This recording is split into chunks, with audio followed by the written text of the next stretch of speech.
Hola, ¿qué tal amigos? Bienvenidos a un nuevo episodio de Lumen Podcast, donde nos encanta compartir historias de gente que hace las cosas de una manera distinta, que encuentra formas de cómo sí y no cómo no, poder realizar sus sueños, ser exitosos, sea el éxito lo que sea para cada quien, y compartirlas con ustedes para que nos podamos contagiar de ese entusiasmo, para que veamos que también a la gente a veces uno cree que todo es full éxito, pero sí pasa momentos difíciles en la vida y crece de ellos, y para que podamos seguir exponenciando nuestro crecimiento. El día de hoy me pone muy contento invitar a un gran amigo, Alexis Canagüí. Alexis es un referente del ecosistema de emprendimiento e innovación en la región. Cuenta con una carrera de más de 10 años de experiencia en desarrollo de negocios, enfocado en disrupción, innovación y estrategia comercial y marketing. Fundador de Training Day, que es un evento que reúne a más de 3,000 emprendedores, empresarios e inversionistas, y del Disrupt Fest, evento que reúne a 500 empresas de más rápido crecimiento cada año. Trabaja frecuentemente en la aceleración de compañías en etapa inicial, como compañías de crecimiento, y se ha involucrado en la estrategia y desarrollo de negocios de más de 10 empresas de Guatemala y Latinoamérica. Como speaker, has inspirado a más de 20,000 personas con charlas de inspiración, trascendencia y crecimiento exponencial. Emprendedor, fundador de WinGT, autor del libro Traccionable, periodista de vocación. ¡Qué bárbaro! Bienvenido, Alexis. Kini, gracias. Muy amable, la verdad, muy entusiasmado de estar acá en Lumen Podcast, de poder contar un poco de las anécdotas, de los fracasos, de las victorias también.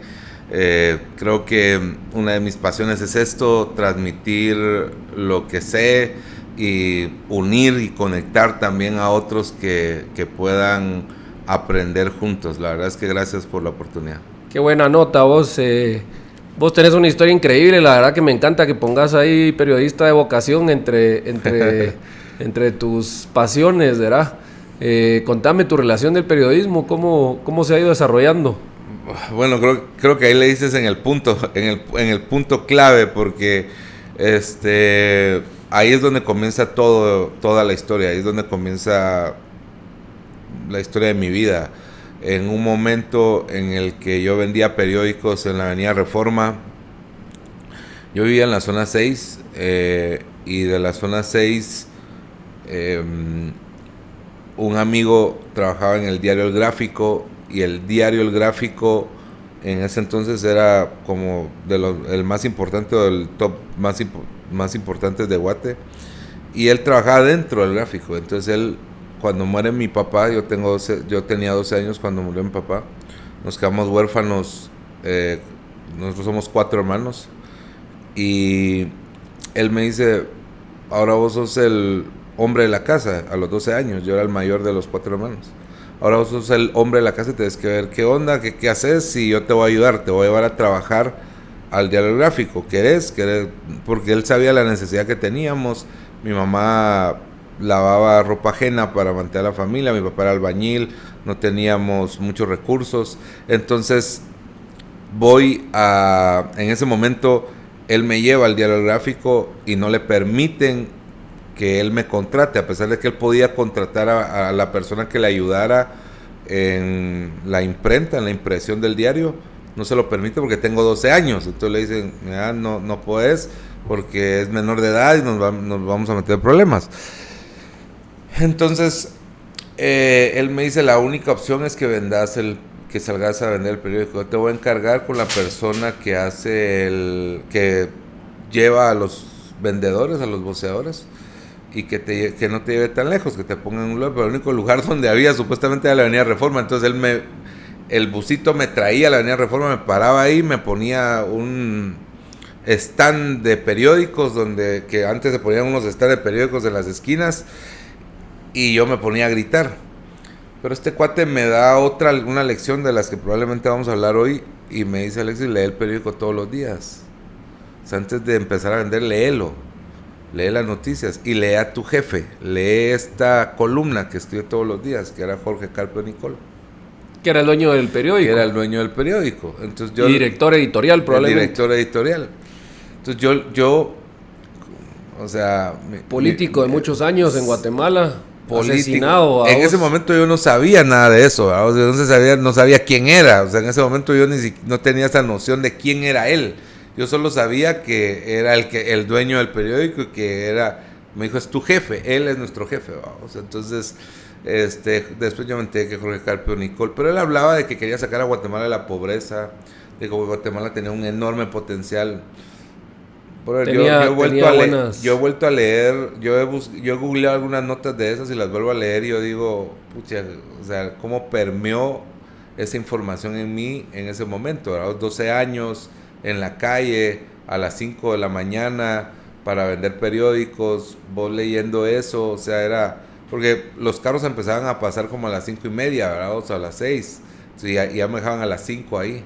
Entonces yo tenía antes de eso, vos estabas estudiando, antes de eso, digamos, antes de que falleciera tu papá. Sí, yo estudié siempre, o sea, yo no dejé de estudiar en las tardes y en las mañanas vendía periódicos. Órale. Pero eso leer me transformó porque yo recuerdo que una vez me perdí porque me iba a dejar el busito y de ahí me regresaba otra vez a la zona 6. Pero una vez no llega, entonces yo digo, ¿qué hago? Me voy y empiezo a caminar hacia donde yo creí, pregunté y no me orientaron bien. Recuerdo que no encontré dónde está la camioneta y perdido en la zona 10, yo digo, empiezo a llorar entre enojo y miedo. Y yo digo, yo no quiero hacer esto toda mi vida, yo un día quiero ser como este señor que hoy es mi jefe. O sea, y ese pensamiento yo lo recuerdo siempre, yo no sé de dónde salió, probablemente salió de leerlo a él mismo. Y ahí es donde nace, contestando a tu pregunta, una respuesta un poco larga, pero ahí es donde nace mi relación con el periodismo. Porque él era eso, ¿verdad? Él era un periodista que escribía, pero que era político también, que quería cambiar al país. Su intención era sacar a Guatemala de la pobreza, acabar con la pobreza. Eso es lo que leía yo en ese momento de lo que él escribía. Y yo digo, yo quiero ser como él, ¿verdad? Entonces, ¿lo conociste? A los 12 años no tuve la oportunidad de conocerlo.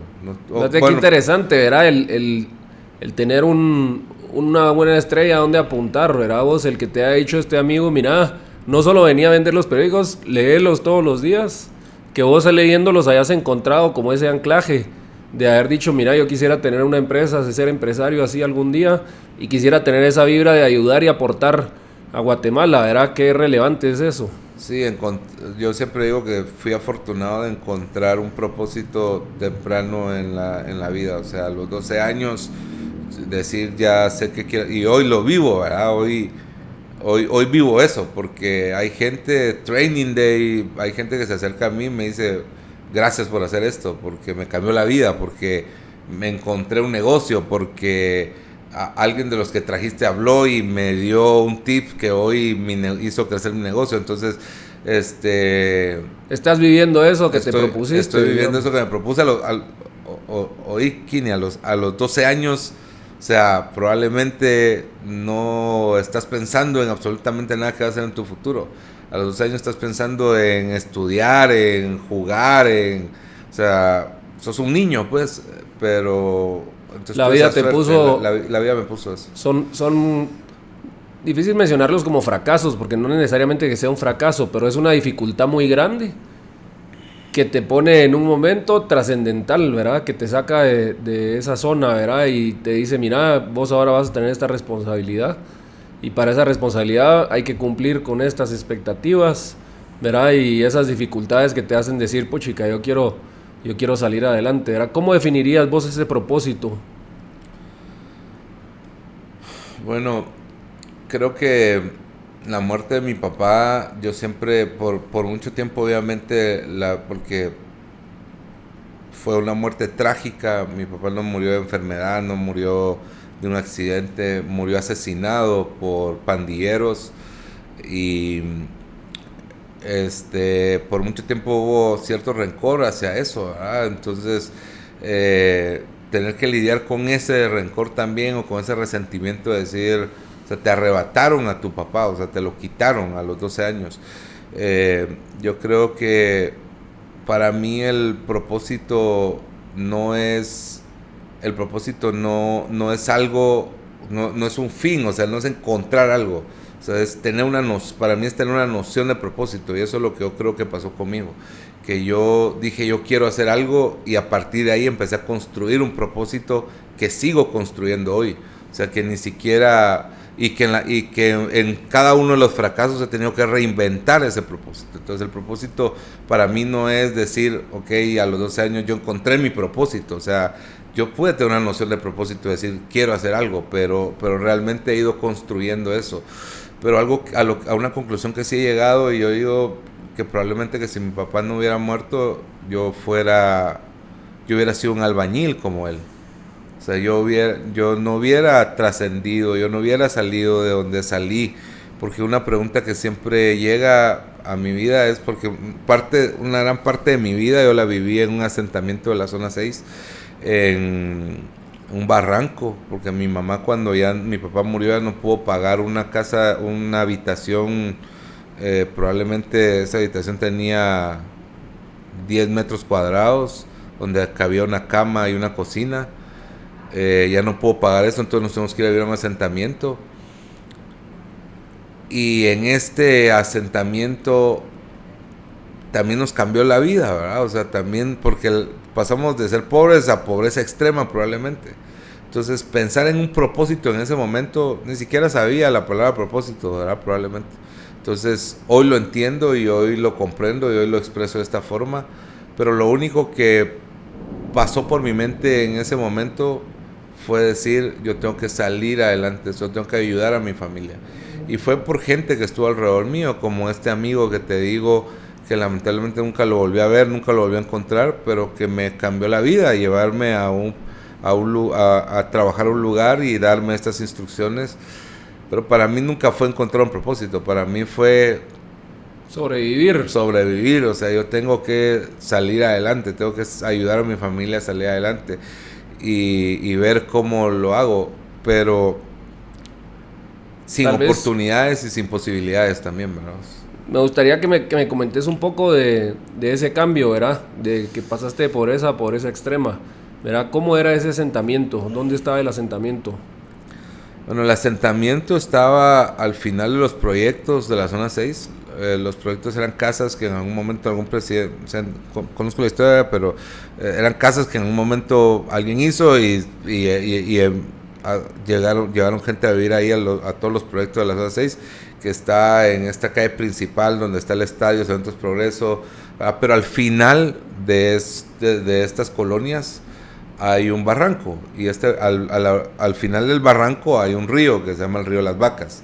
El río Las Vacas es este río que hace poco fui a una conferencia donde hablaban acerca de cómo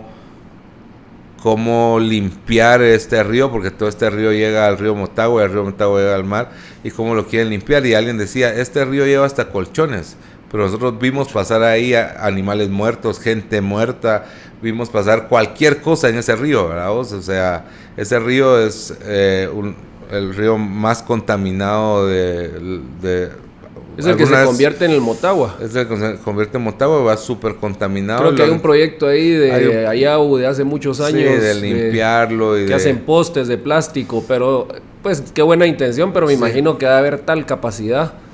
Sí, pero ese río pasaba ahí a metros de mi casa. Ya. Y era una pestilencia y un olor al que te acostumbras.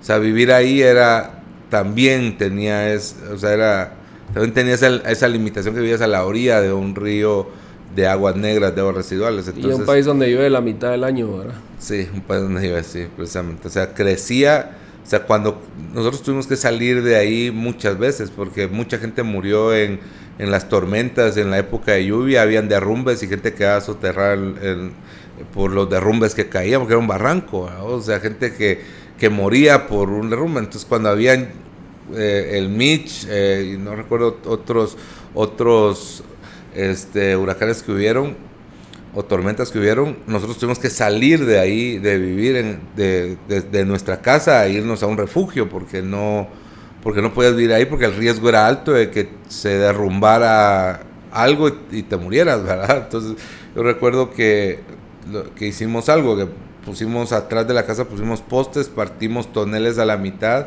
y pusimos toneles, o sea, sí, en postes y toneles partidos partidos para... Los toneles son más gruesos. Entonces, la mayoría tenía lámina, entonces la lámina se rompía con los derrumbes. El tonel era un poquito más resistente a esos derrumbes. O sea, cosas como esas recuerdo que teníamos que hacer para sobrevivir. O sea, también fue una batalla de sobrevivencia en este lugar. O sea, ahora que lo recuerdo, vivir ahí no fue tampoco sencillo. Aparte de que era una covacha de lámina, pasamos mucho tiempo sin agua potable, teníamos que subir 300 gradas, hacer un chorro público para traer agua cuando te querías bañar, cuando querías tener agua en tu casa, bañarte de agua de tonel porque ahí guardabas el agua, es agua fría que en la mañana si te quieres bañar el agua está a una temperatura fríísima. Luz eléctrica, también pasamos mucho tiempo sin luz eléctrica, o sea, cosas un poquito más denigrantes que te duraban más poco tiempo, pero como no tener servicio sanitario cuando llegamos a los primeros meses que llegamos ahí, no había un drenaje para tener, o sea... El otro día oí un término, un concepto tal vez, que decía de la pobreza, digamos, no solo es agarrar y decir ¿por qué no trabaja, verdad? Digamos, hay un recurso que se requiere para poder llegar a una oficina presentable para poder pedir un trabajo, digamos, ¿verdad? Sí. Y tiene que ver con, bueno, cómo vas a llegar vestido, ¿verdad? Cómo haces para hacer ese tipo de cosas que tal vez tomamos por hecho muchas veces, ¿verdad? En nuestras comodidades. Y sí hay una parte de cómo haces ese brinco, ¿verdad? O sea, vos habías experimentado un nivel de vida, luego sentiste que bajó, ¿verdad? Y dijiste, ¿cómo voy a hacer para dar ese brinco? ¿Verdad? Conociste este ángel que te ayudó, que fue un ángel que te ayudó en ese momento, digamos, ¿verdad? Y después ya pues perdiste la conexión, la historia, lo que sea. Te plantó ahí una semilla y un líder a quien seguir, ¿verdad? A quien admirar. Y al final del día hablabas ahorita de lo que te llena, el que la gente te diga gracias por ese evento, gracias por esa idea, gracias por compartir conocimientos, ¿verdad? Que ese propósito tiene mucho que ver con servir a la gente, servir a la comunidad y compartir conocimientos, ¿verdad? Ayudar, ahí sí que dar la mano para jalar a otros, levantar donde uno está parado, como dicen, ¿verdad? Sí. ¿Qué hiciste después del gráfico? Bueno, ¿Cuántos años estuviste trabajando o vendiendo periódicos? Como 2 años y medio. Tal vez una parte de lo que estábamos hablando antes y de lo que mencionabas ahorita antes de responder tu pregunta es que, porque mencionaste algo de las oportunidades y no sé si después lo íbamos a tocar. Por favor, tráelo. Pero la mayoría de mis amigos ahí murieron, o sea, yo en algún momento intenté ir al velorio de uno y no fue posible porque ahí se volvió un lugar de pandillas, de drogas, de vicios, ¿verdad? Y lo que decías de las oportunidades me daba mucho la atención porque me vino a la mente que la mayoría de estos amigos míos eran brochas de camionetas, eran ayudantes de albañil, de carpintero, de cualquier otro, o ayudantes de panaderos. O sea, todos tenían que trabajar como yo, muy jóvenes, pero sin una oportunidad de hacer algo, bueno, lustradores, profesiones como estas, ¿verdad? Que no es que yo las quiera denigrar, pero eran las únicas oportunidades a lo que podían aspirar. Y que la mitad de ellos decía, bueno, me voy a ir por este camino, y la otra mitad se convertían en delincuentes. La otra mitad decía, no tengo una oportunidad de conseguir un buen trabajo y no quiero hacer este trabajo, me vuelvo delincuente. Entonces, viví ese mundo de delincuencia, de falta de oportunidades.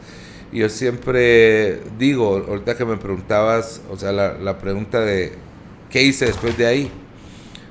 La verdad es que yo leí un estudio que decía que el 70% de las oportunidades de una persona dependen de la etnia de sus padres, de el lugar geográfico donde nacen y de la educación de su madre.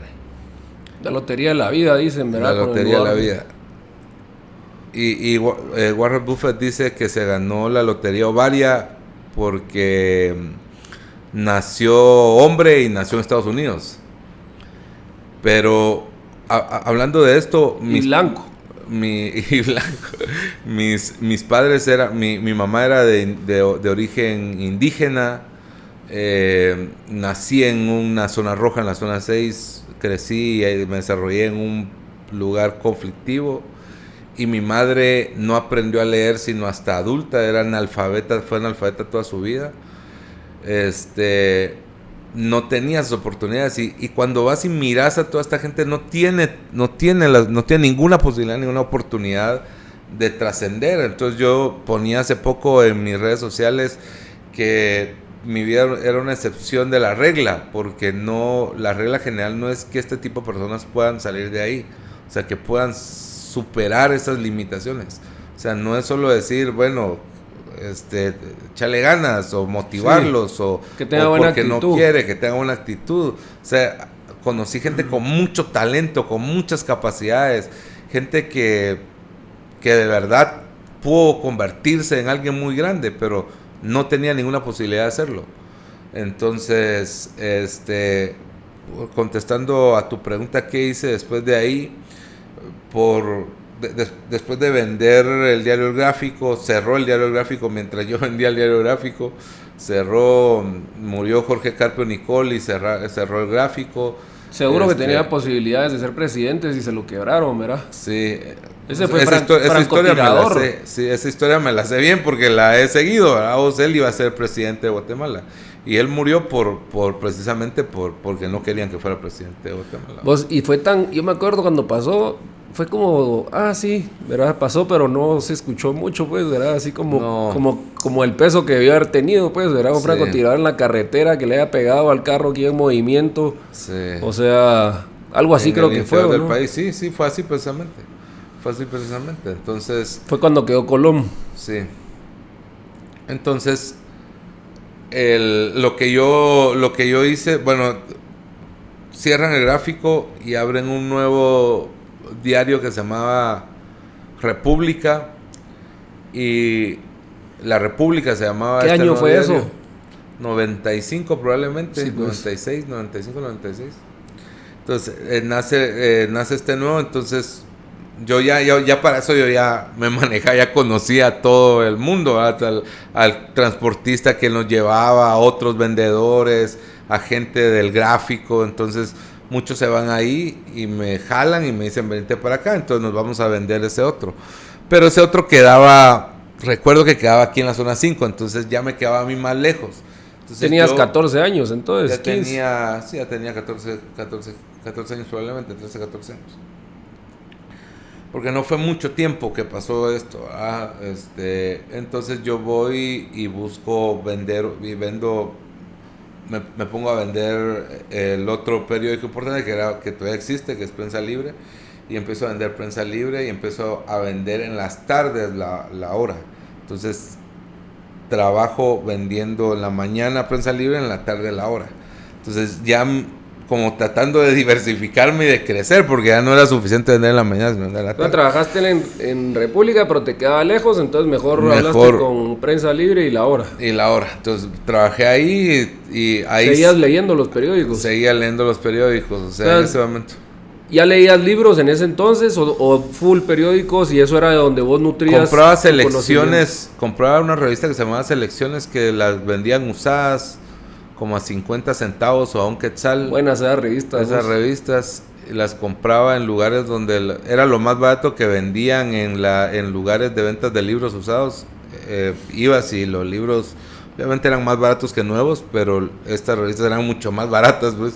Entonces, y las colecciono ahí. Yo tengo revistas de los 70, 80, o sea, porque esas eran las que vendían en los 90, ¿verdad? O sea, vendían las de 10, 15 años antes. Claro. Y yo las iba a comprar. Si seguías, el hábito de lectura creo que ha sido algo que me cambió también. Tiene que ser algo muy fuerte, era uno tal vez puedes tener muy buena actitud, pero si no downloadías información, sea podcast, sea entrevistas, sea audiolibros, sea libros, creo que es difícil poder acelerar el crecimiento del conocimiento. Y a vos ese consejo que te dio esta persona, que fueron como dos muy buenos, primero ayudarte a conseguir el chance, luego decirte, mira, lee a tu jefe. Creo que fueron bien interesantes, ¿verdad? Porque estabas nutriendo, que a diferencia de otros trabajos, vos estabas vendiendo periódicos, estabas teniendo el documento para leer antes del chance. Sí. Si hubieras sido ayudante de ilustrador o albañil, no hubieras tenido que leer, pues, ¿verdad? Sí. Entonces, desde ahí despertó tu curiosidad el tema de la lectura. De la lectura, que fue fundamental. Fue fundamental y lo seguí haciendo por varios años. Recuerdo que recibí un premio en Prensa Libre, juntaba a todos sus voceadores en el porvenir de los obreros de la zona 1 al fin de año, y me dieron un premio por haber vendido, por haber estado entre el top 100 o algo así de los vendedores. O sea, recuerdo que también en mí despertó ese espíritu de vendedor, de decir, puchica, sí soy buen vendedor, pues, o sea, sí sé vender. Reconocimientos tan valiosos. Recuerdo que yo me caminaba desde la zona 1, donde estaba la hora, hasta la zona 6, vendiendo la hora en la tarde. Yo llegaba a la 1 a traer los periódicos que te los daban desarmados. Los de la hora te daban el periódico desarmado, los tenías que compaginar. O sea, y los compaginabas. Le metían un proceso más, un paso más al... metían un proceso más al chance, ¿verdad? Los tenías que compaginar y te llevabas tus periódicos. Y yo me iba caminando de la zona 1 a la zona 6. O sea, a veces, no llegaba hasta mi casa, pues llegaba como a la parroquia y de ahí ya tomaba un bus a mi casa. Pero hice una línea de clientes desde la zona 1 hasta la zona 6 que me compraban pasando por el portal de la zona 1. Recuerdo que ahí tenía clientes. Entonces yo sentí que llegaba muy tarde ya a la zona 6, ya llegaba a las 7 de la noche a veces. Entonces yo dije, tengo que hacer algo para cambiar eso. Y ahí fue donde yo creé un sistema de decirle a todos mis clientes, mucha, ya no voy a esperar a que se desocupen porque eran tiendas, eran ferreterías. No voy a esperar a que terminas de atender a tu cliente, sino te va a pasar dejando el periódico, te voy a pasar dejando la hora. Y de ahí de ahí te cobro el viernes. Entonces lo hacía así. Entonces era más rápido y me ahorraba 2 horas. Llegaba a las 5 a la zona 6. Entonces recuerdo que cosas como esas. Buena innovación, ¿verdad? ¿Cuánto tiempo te tomó llegar a esa? Me tomó meses, ¿verdad? O me tomó años porque pero el modelo era diferente antes, porque en el gráfico y en este otro diario el modelo era diferente. El modelo era que te pagaban por irte a poner ahí, no por el periódico que vendieras. Claro. En cambio, de Prensa Libre, la hora era, incluso en la hora yo iba a comprar los periódicos y los iba a vender. La gran, o sea, vos tenías que pagar el periódico para llevar. Tenía que pagar para llevármelo. Te daba más margen, podías ganar más si los vendías, si no perdías plata, pues, ¿verdad? Bueno, te lo recibían al otro día y te daban, o sea... Te daban otros. ¿verdad? O sea, si regresabas 10, te daban otros 10. O sea, ese era el modelo ahí, el modelo de negocio. Entonces vendí periódicos hasta que un día uno de mis clientes me dice, mira, ¿no quieres trabajar aquí conmigo? Y siempre en la zona 6, yo dije, está cerca, me ofrece, ¿cuánto ganas ahorita? Le dije, ¿cuánto? Te puedo pagar un poco más y te doy chance de ir a estudiar. Yo ya estudiaba, estaba en los básicos, estudiaba en el Instituto Adrián Zapata, que otro instituto que fue nombrado uno de los peores institutos de Guatemala. El Adrián Zapata, recuerdo que no tenía director porque ahí llegaba gente de la zona 18, gente de la zona 6, estudiantes de la zona 18 y de la zona 6, y de los lugares más marginales por esos lugares. Entonces la mayoría eran de pandillas, de maras. Pero este señor me abrió la mente y me dijo, mira, te doy chance, te pago más. Y era un trabajo más manual, era una fábrica de hacer tortillas, de hacer tostadas, de hacer nachos. Y lo que yo tenía que hacer era bajar 5 quintales de maíz, cocerlos, molerlos y dejarle la masa a alguien más ahí. Que era como una industria. Era una industria de tostadas, de hacer estas tostadas. Se hacían tortillas y después se freían y se convertían en tostadas. Entonces yo lo que hacía era bajar 5 quintales de maíz, cocerlos, lavarlos, molerlos, dejarle la masa a alguien más y alguien más hacía. Entonces el proceso me llevaba 3-4 horas y él me pagaba más de lo que ganaban en los periódicos por esas 3-4 horas. Entonces me da chance de levantarme un poco más tarde, porque me levantaba a las 4 de la mañana, de levantarme un poco más tarde, de llegar un poco más tarde a trabajar y de poder salir y regresar a mi casa, a bañarme, cambiarme e ir a estudiar en la tarde. Entonces, ¿Ya no vivías? Vivía ahí todavía. ¿Todavía vivías ahí? Yo vivía ahí 12 años. ¿verdad? 12 años, como desde los 12 hasta los 24. Hasta los 22, 23. Por Ya. ahí. Sí, entonces, eso fue lo que hice por mucho tiempo hice ese trabajo mientras, y después un día renuncio ahí, yo digo, lo mío creo que es las ventas, y conozco a unas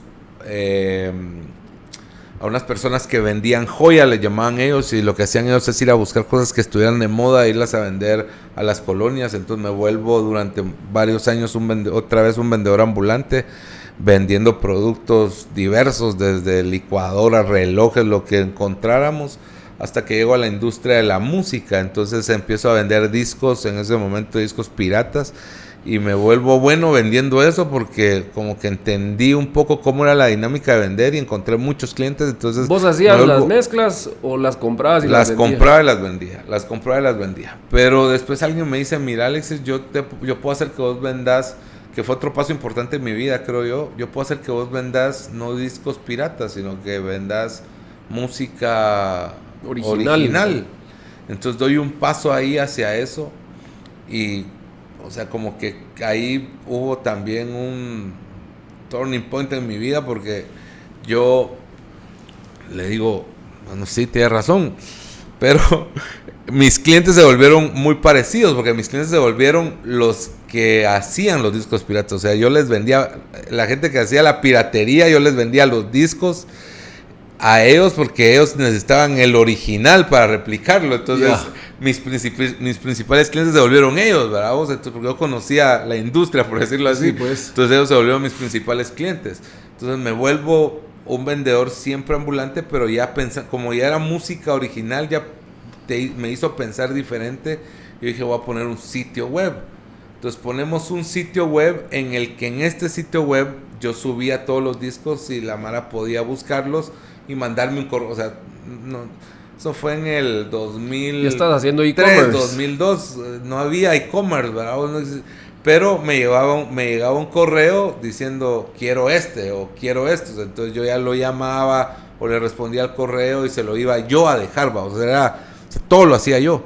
Entonces hice muchos amigos así, amigos que todavía guardo la amistad con ellos, con algunos de ellos, que se volvieron también mis clientes recurrentes, porque no compraban, como eran personas que valoraban tener un disco original, y yo conseguí traer mucha música en inglés y mucha música de Estados Unidos que no había muy fácilmente se conseguía acá. Entonces se volvía así como, mira dónde conseguiste ese disco, con fulano, entonces te lo recomiendo.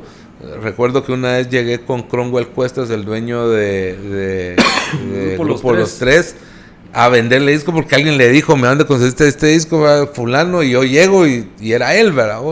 Yo soy amigo de Cromwell desde esa época.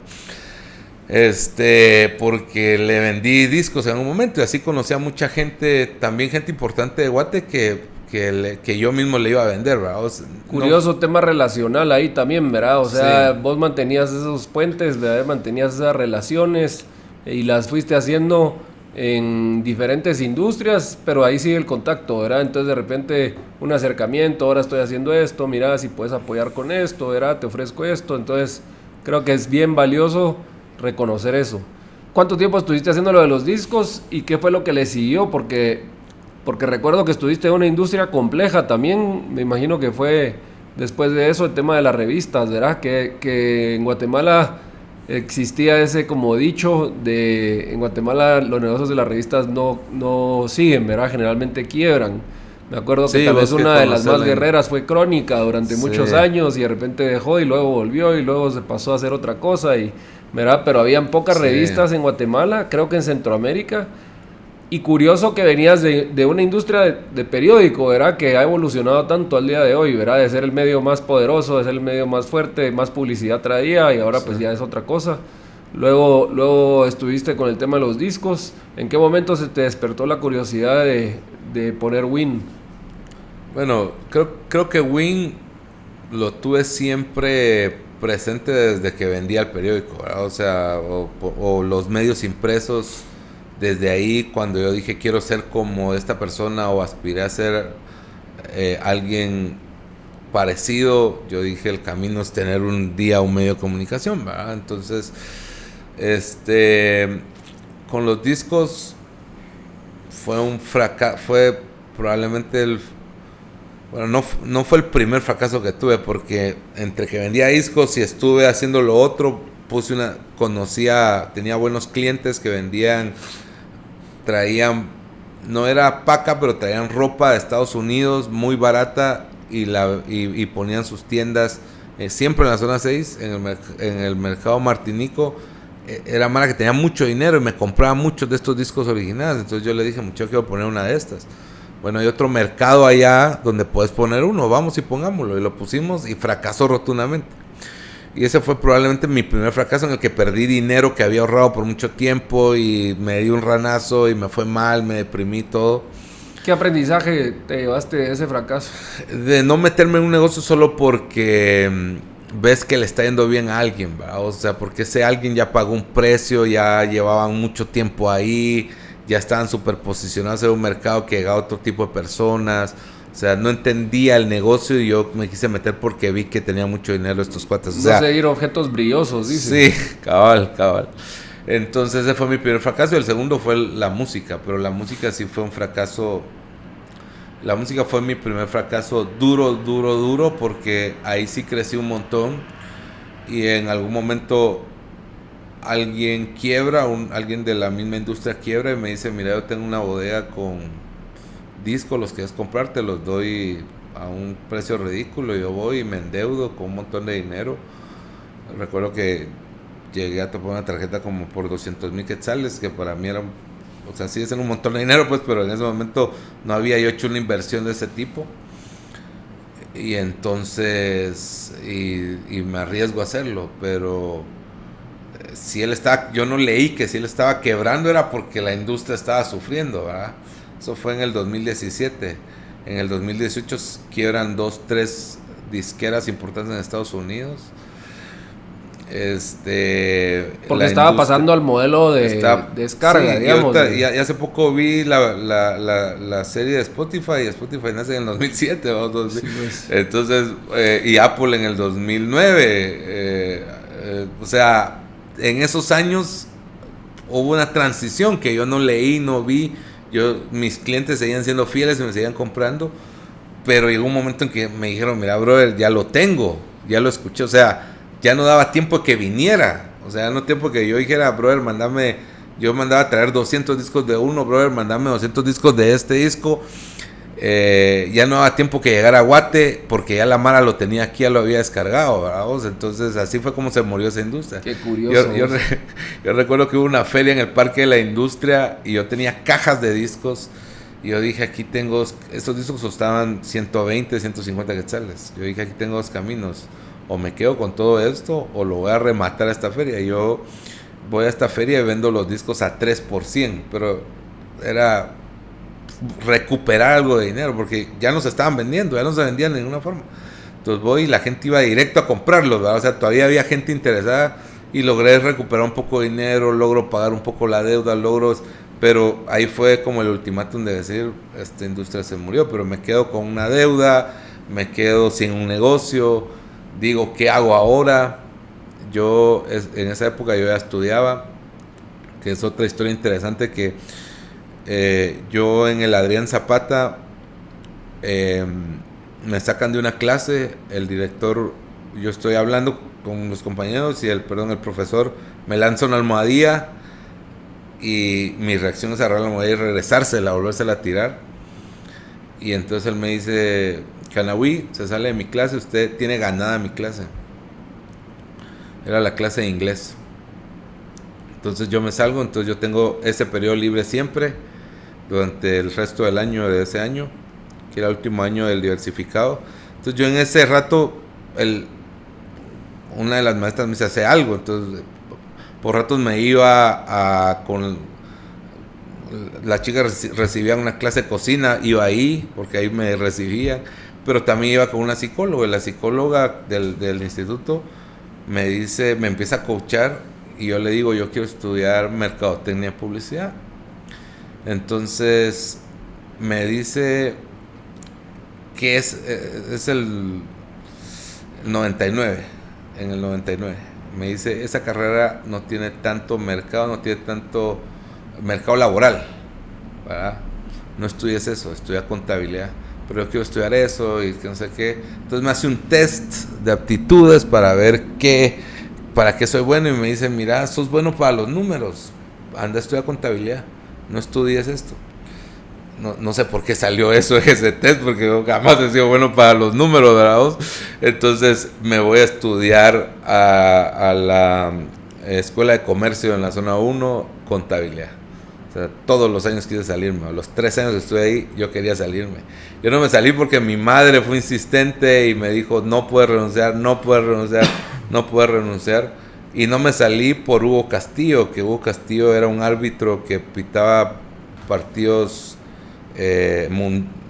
internacionales, era uno de los mejores árbitros de Guate y era catedrático ahí, y él a veces se paraba y le decía, no les voy a dar clase, muchachos, les voy a hablar de la vida. Y una vez habló algo de no renunciar, y yo dije, cierto, no puedo renunciar, ya estoy metido aquí, terminemos esta onda, ¿verdad? Entonces termino de estudiar, pero todos mis compañeros han estudiado administración, auditoría, y yo soy el único que se va a estudiar periodismo.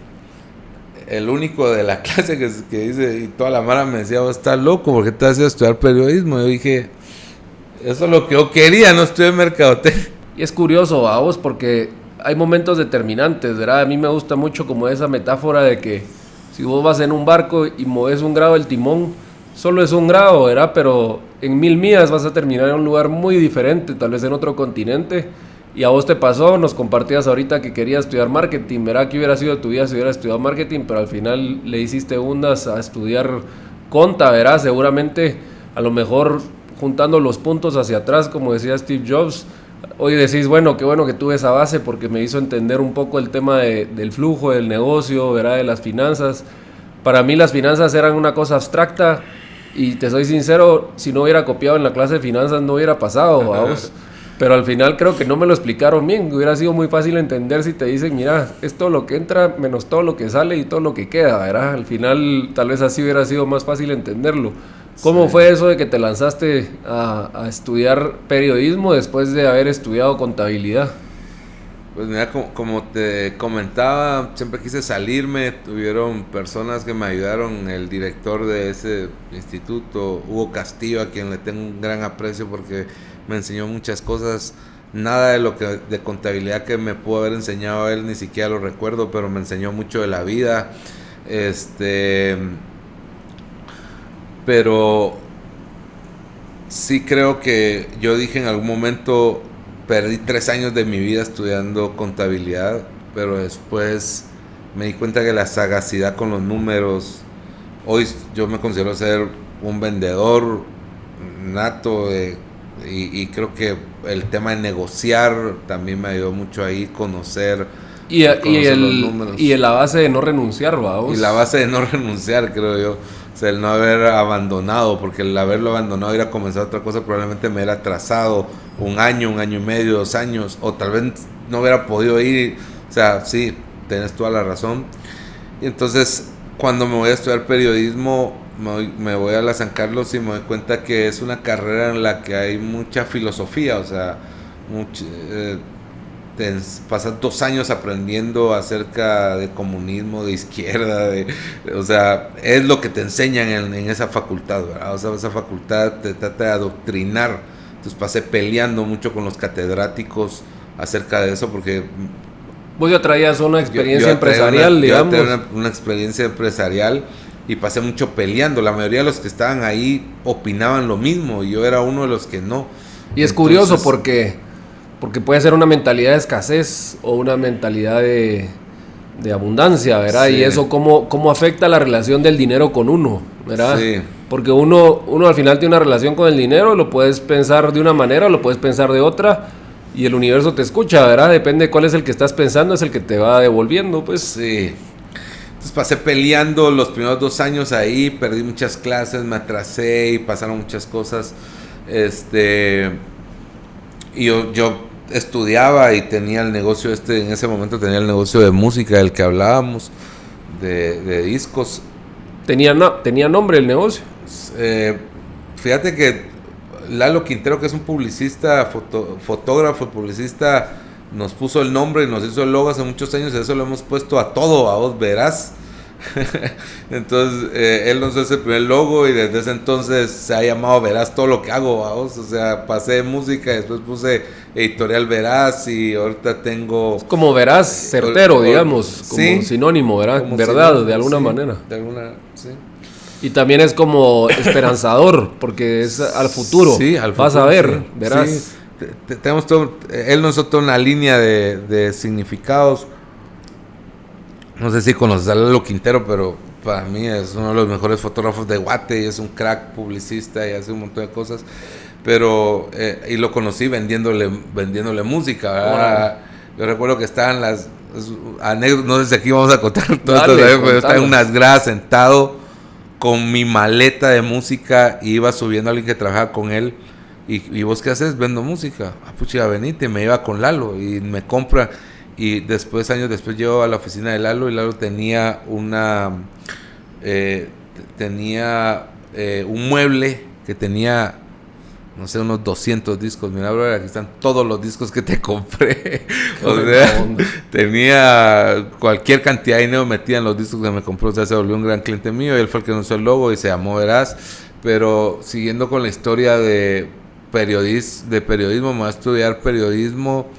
Y salgo de estudiar periodismo y yo le vendía a fin de año, entre las cosas de que me diversifiqué en vendí agendas y le vendí agendas al dueño del Metropolitano, que es un periódico que se hace en ciertas ciudades, que comenzó en Misco y ahora se hace en otros lados. Ese empezó en los 2000 principios, tal vez. Sí, por ahí. Yo me acuerdo de ese periódico. Yo ya estaba en medios. Yo te conocí a vos porque yo estaba en Canal Antigua. Sí, ¿verdad? Creo que ahí fue donde nos conocimos. Creo y tal que vez, sí. No sé si vos tocaste la puerta por algún tema con Win o algo, pero por Creo ahí tengo sí. memoria yo. Sí, fuimos alguna vez ahí a hablar. Entonces yo le digo, mira, dame chance. Y él me dice, brother, vos me has contado toda tu historia, toda tu vida. Vos sos un emprendedor nato. ¿Cómo te voy a encerrar aquí a escribir? Porque yo estaba terminando la U y le digo, brother, dame chance. ¿Y cómo te voy a encerrar aquí a escribir, brother? No, hombre, andá y lanzase de una vez lo que tienes que hacer. A vos, entonces aquel me orienta, me dice cómo hacerlo.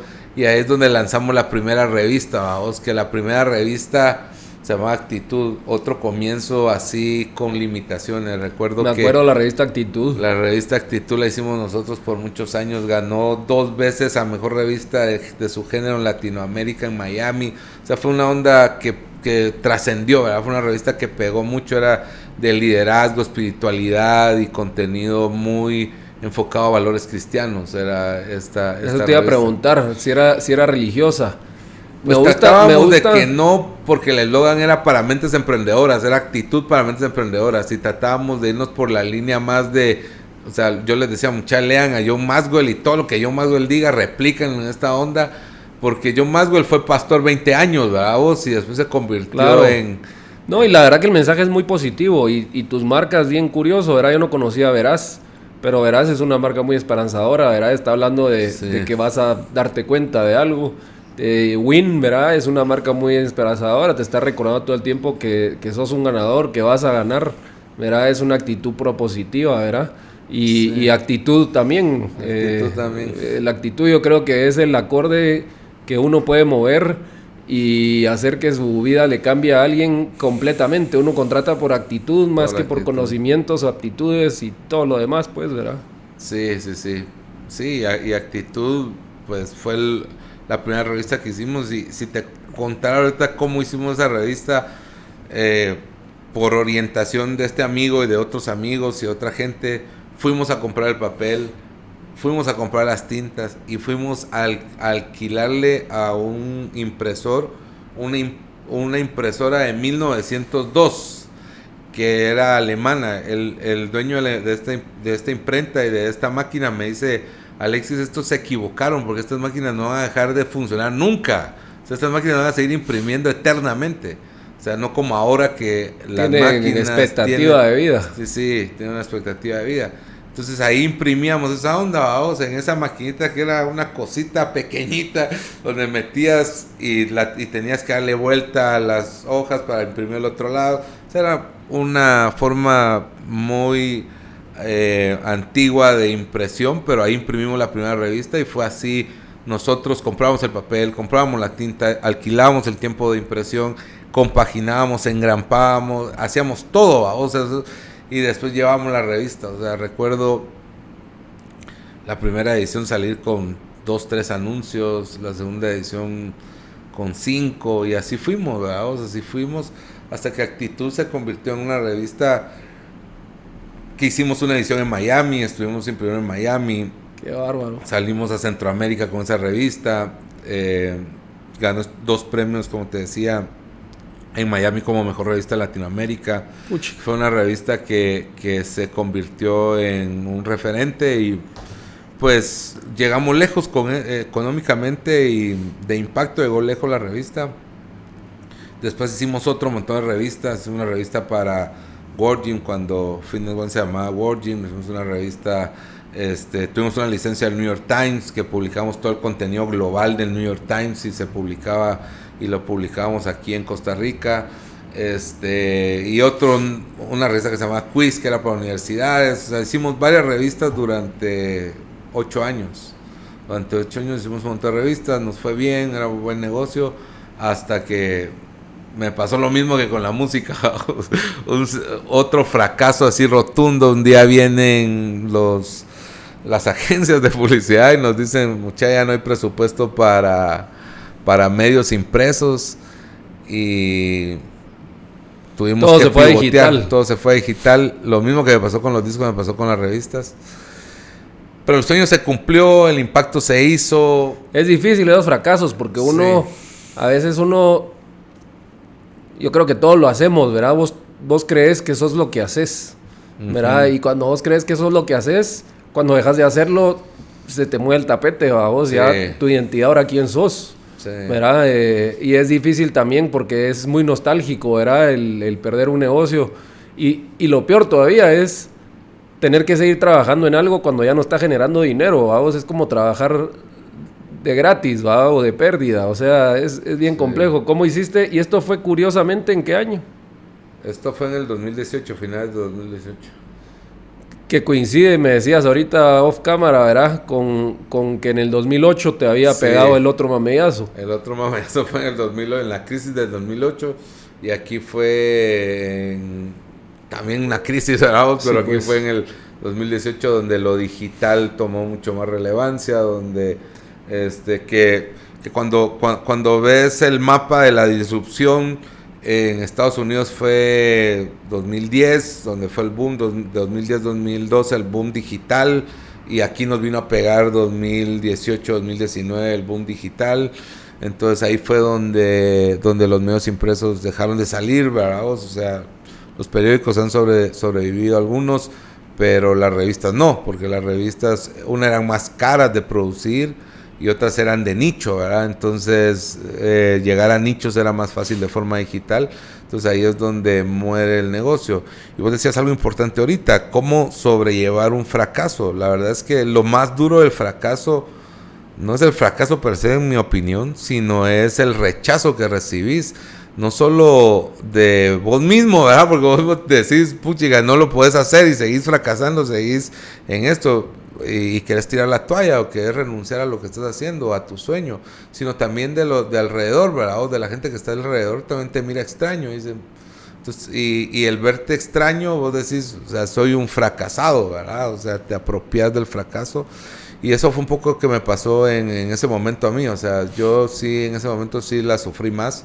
O sea, que el anterior era obviamente más joven, sentía que tenía más vía por delante. Ahorita yo dije, ¿qué voy a hacer, verdad? Hasta me recuerdo que me coaché con mucha gente, pero uno de estos mentores, Julio Anleu, me dice que cabal hicimos un proceso con él de Scaling Up, y él me dice, pero ¿por qué hacías esto? ¿Por qué hacías los medios? Y yo le dije como 3 o 4 cosas, pero entre esas le dije generar un impacto,